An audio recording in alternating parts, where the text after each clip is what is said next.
Hello everyone, this is Rakesh, and today I'm going to explore how to approach any ML algorithm in a beginning stage. I mean, if you are just starting the ML journey, I mean machine learning journey, in which you might be thinking, what are the approaches to solve basic level of ML algorithm. So I'm just exploring a very few and very basic level ML algorithm. I mean, this is like a beginning level of project. You must know about the iris dataset, right? This is when I was in my first year in my college, and I just started with this iris dataset. It's a very hello world program, something like that, in machine learning. So we are just exploring how to data gather, data pre-processing, data visualization, model building, and UI interface that we are going to be put all the inputs, and we just predict using the Gradio. We will talk about all the things in this project. Okay, so let's start it. So first the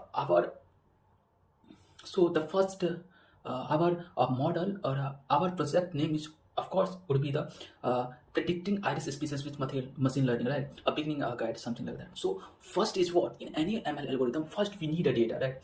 So either it may be a public data set, or you can choose uh, you can extract from via API, or you can access with the web scraping also. There are lots of methods in which you can extract the data from your site, right? So we are just using, this is the basic data set, right? So if you are following me, and if you are uh, uh, you are a ML student, right, then you must know about the Kaggle. So we are just using the Kaggle dataset. It's easily available. Lots of data that are in publicly. You can easy to access. The one of the most uh, what I'm trying to say, one of the most friends, something like that, according to code or a notebook, it's a Kaggle. Kaggle, it's a beginning stage is enough. So here I have already inserted a link. Whenever you click on this notebook, then this will redirect to the, I mean, let me check. Yeah. So this will redirect to the iris species dataset. So you can either download from here, and we will proceed over. Of course, in the beginning level, or any unsupervised or supervised machine learning, whatever we are going to solve, we need a first of data. Okay, then what? Then we need a library. Which library we have to use? I mean the Python library, in which for a prediction, for a data processing, for a UI that we are building to showing what is our result in an ML algorithm or something like that. So here in this project we need a NumPy. It's of course matrices. If you are going to do manipulate or add something, I don't think so. If you are a machine learning, then you must know about the NumPy, right? Pandas is the one of the most library in which you can data preprocess, you can read the data, write the data, something. Matplotlib and Seaborn. Matplotlib and Seaborn is nothing but it's a data visualization library. And in scikit-learn, lots of ML algorithm will be there, so we can call that API, and we will train our model, right? And Gradio is a UI interface in which after finalized our ML algorithm, we will show as a UI form. You can relate here the front end or front end, something like that. Okay, so import everything. So here we are importing the NumPy, Pandas, Matplotlib, model selection. These are norms. I mean, this is the for a beginning level. If you are a ML algorithm, then you at least you should know about this library, of course. And we will import like we are going to be use the logistic regression, naive Bayes algorithm. Sorry, naive k-nearest classifier and random forest. Of course, you are using a lots of another library. It's up to you, right? So, and the Gradio, of course. So first read the data, right? If you go with here, then you can also download from here like iris species data. I have already downloaded and upload as a flower.csv. So you can set up with a Google Colab, right? Whatever. We are generally prefer Google Colab because all the library pre-installed in the Google Colab. That's what we are using. Of course, you can use your own Jupyter notebook or a Pythonic or whatever, whatever you wanna use. Okay. So first we read a flower dataset. After that how many columns, how many rows, and which is what types of feature we are using. See, all in the beginning level, we of course we should know the how many columns, how many rows, or or a class's name or what we have to predict, something like that. So here in dataset we have a 4 feature, sepal length, sepal width, petal length and petal width. This is the flower classification, right? And if you go with depth in the data set, then you will find there will be a 3 species, I think, Setosa, versicolor or virginica, I think, if I'm not wrong, right? And on the basis of 4 feature like sepal length, sepal width and petal length and petal width, on the basis of these 4 what feature we have to predict whether this flower is Setosa or versicolor or a virginica, right? So this is the, I think, whenever you are seeing a flower length, something like that, it's I mean flower, it's a sepal length, sepal width, you can imagine. Okay, so and the info, it is also one of the most method in which you can see inside the data. df.info is nothing but it's tell you the data type and missing value. Is any missing value in our data set? Of course, this is the one of the most basic things we should know about the data, because if we have a missing data, then we have to do something that how to handle with missing data or something like that. So we are just calling the df.info like in which you can see here the sepal length, sepal width, petal width and the species all are the fulfill the data. I mean I have a total of 150 data. There are no missing data, so it's fine. If the data that I have are missing, then we will do another things. Okay. And the basic statics, df.describe, you can see the basic statics via like how many total number of columns, the mean of sepal length, the standard deviation, the mean, 25th percentile, 50th percentile, 75th percentile, what is the maximum value, what is the minimum value. You can see all over the, this is only what's on the column that has a data type is numerical. You can see the sepal length, sepal width, petal length, petal width, all the columns data type is what? Float, either number, integer or a float. Then we will see df.describe. Okay, so these are the basic things you should know, and you should also always you should know in any data set, right? So that at least you should you can know the depth of the data set, like a basic overview. Then the visualization. Here we are only one visualization are going to be we will do. I think I'm not going to be done. Okay, so sorry about that. So first we have to run over this. Okay, I think yeah, it should be done. Let me check. Yeah, all the library installed, and this part importing all the library, right? Loading the data set, and let's see the head of the data set.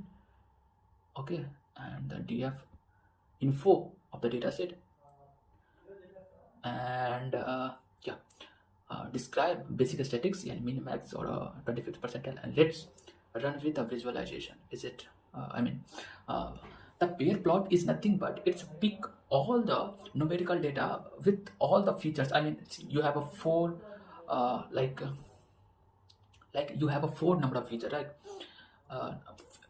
I'm talking about the feature means number of columns or independent element in which on the basis of that feature you wanna predict in future, like that is the feature I'm talking about. So here you can see the sepal length, sepal width of petal length and petal width on the basis of these are pair plot is nothing but it's a comparing, right? So how sepal length influenced when increase the petal width, something like that. You can see here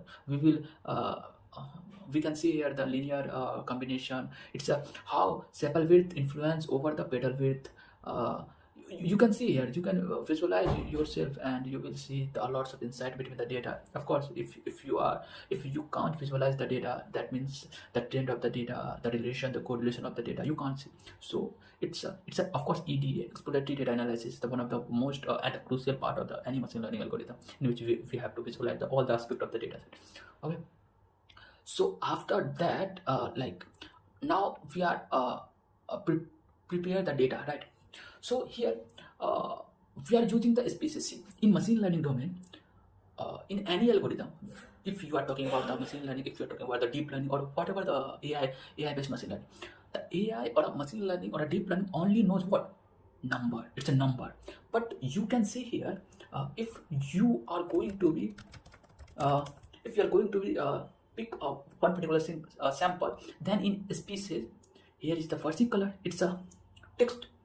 All the things like sepal length, sepal width, petal length, and petal width, these all are the numerical data, right? So we don't worry about that. So I think whenever we feed into the machine learning algorithm, then it can easily understand. But what about the species? It's a textual data. So first I have to convert this textual data into the numerical data.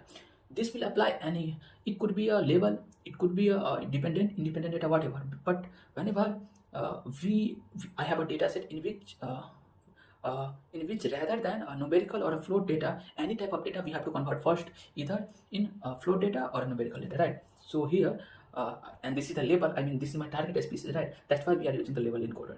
So you can do the scale pre-processing label encoder. And why we are using this, you can see here, hey, why I'm not using a versicolor with 0, versicolor with 1, something. But at the end of the whenever you train your model, right, and in production part, then how can you understand which level mapped which? So the motto of the any encoder using in machine learning, it's basically remember. I'm just going to see like how it's remembered. See, whenever you write le.classes, right, then you can see here, see, the 0 index means what? Setosa. First index means what? Versicolor. The third means Virginica. And if you are now going to see that sample, then you will find what? Not a species in the text. It's I think my mistake. Okay. So you are going to see in the integer, right? See here. Here is the species means what? Versicolor. It's a textual, but we have already converted into the text into the numerical. So here you can see here the species.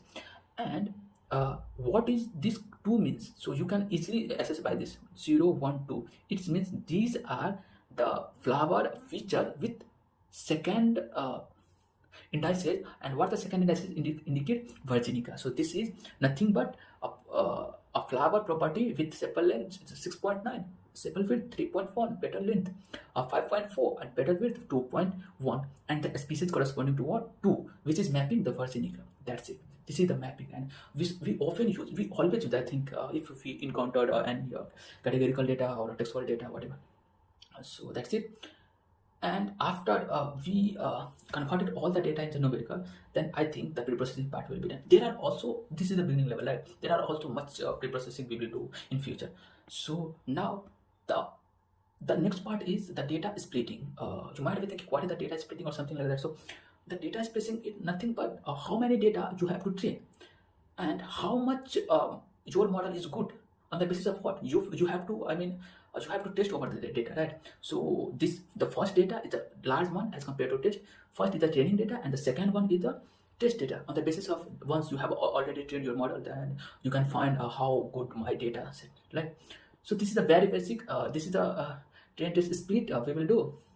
See, df.drop species means we just drop the species, and x means nothing but it's a independent data, like these are 4 features. On the basis of what feature you have to predict, right? This is the x, and the y is of course a species. Y means target value. I have to predict in future, like this is the normal, I think.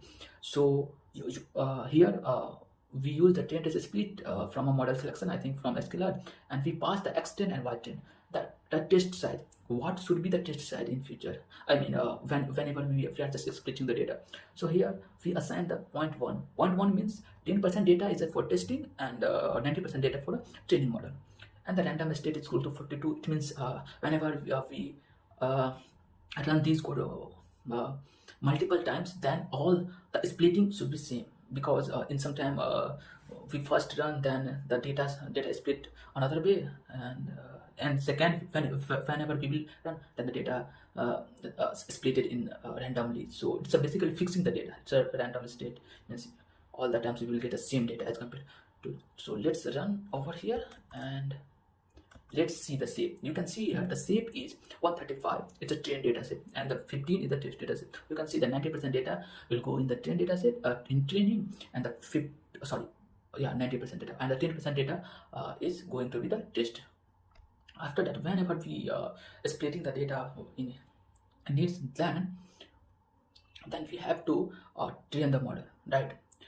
So training a model is nothing but, I think, for any machine learning that I feel 70 to 80% work would be the data set in a data preprocessing, data exploration, data gathering, data visualization, and many more things. Of course, the model building and the training is also the one of the most crucial part. But whenever you don't have quality data, then why you are expecting my model would be that level of next level of model? Okay,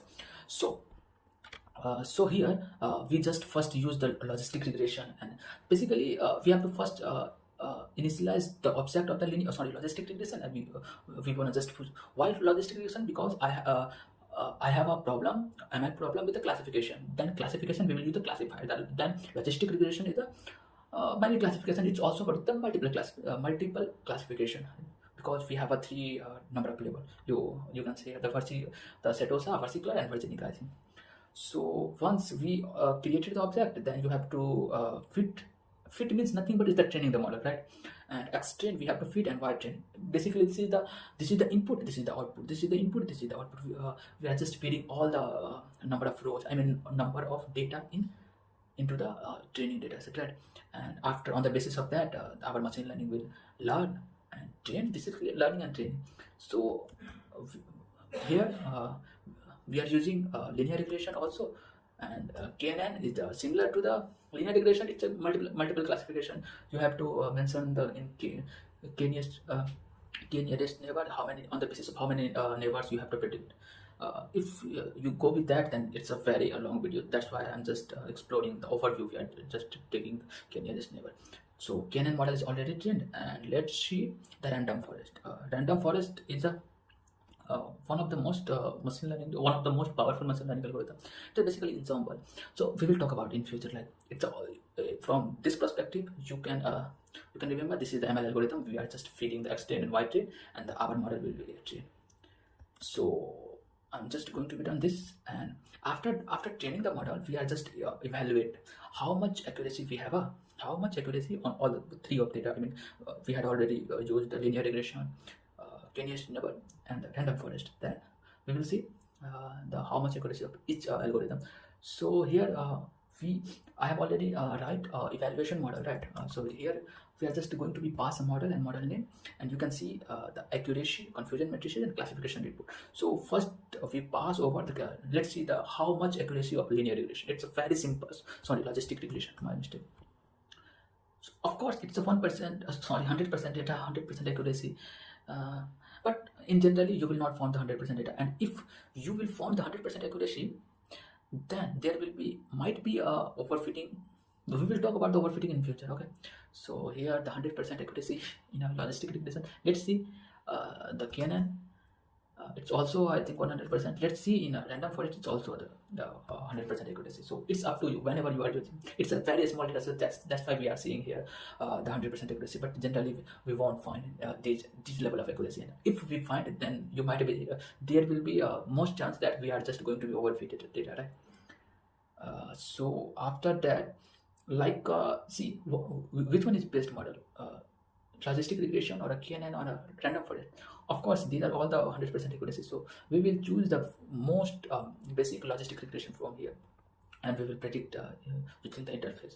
So to for once you have already trained your model, right? Then after that you have to create a UI in which you can deploy your model in a very basic level. I'm not talking about you have to build a Flask API, you have to build a Django or something. It's a basic Gradio library in which you are easily able to show your ML prediction. Like see in Gradio you have to first implement a function that accept which feature you want to feed. How many feature our model need for a prediction, like sepal length, sepal width, petal length, and petal width. These all the features that we have to need to feed a model so that the model can predict the prediction on the basis of trained data set, and after that we will show, right? So that is the first before feeding the data, for first sample we have to pre-process the data, like data set should be 1x1, 1x4, something like that. So we have we have to do these, and once we pick that data, then we will do the prediction on the basis of sample data that we are just feeding.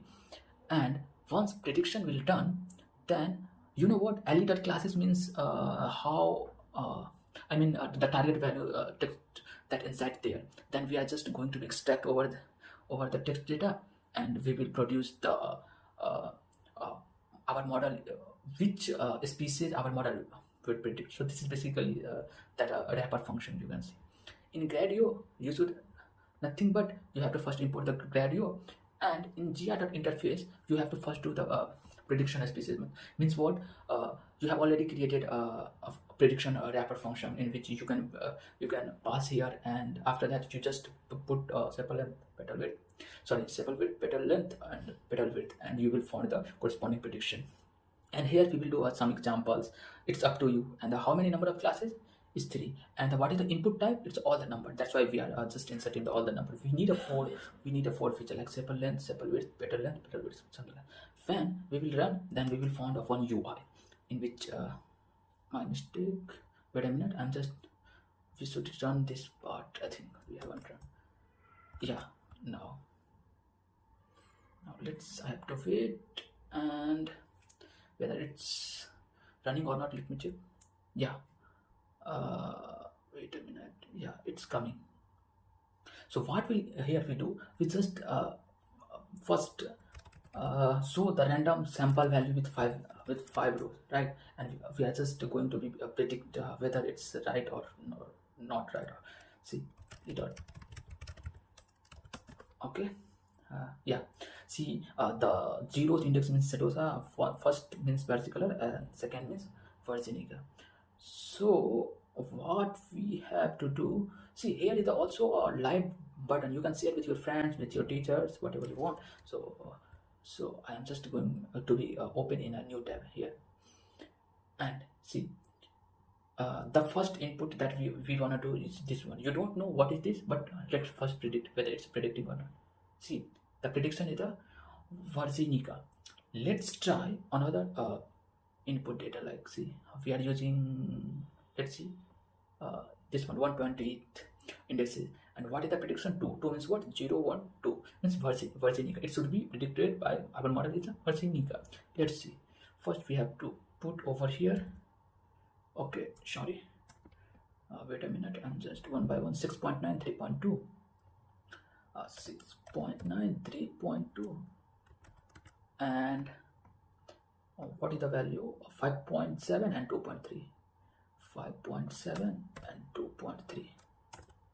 Let's see the final output. See, this is the virginica. This is the right prediction. You can see here the species and Dataset2, the virginica. Let's see the setosa. I'm just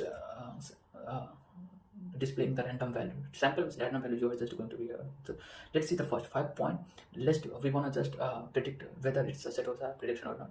So sepal length is a 5.2 3.4. So 5.2 and 3.4, and the petal length is what? Petal width 1.4 and petal width 0.2. 1.4 and petal width is what? 0.2. So let's predict. You can see here the setosa. It means our model is 100% accuracy. You can check over here. It's up to you. So that's it. That's it, guys. In future, I'm just continuing from beginning level to advanced level. We will also predict next level. Transformer. We will use Gen AI. We will do, if I have a time, then we will definitely shoot the video. Till now, okay. Thank you. Bye bye.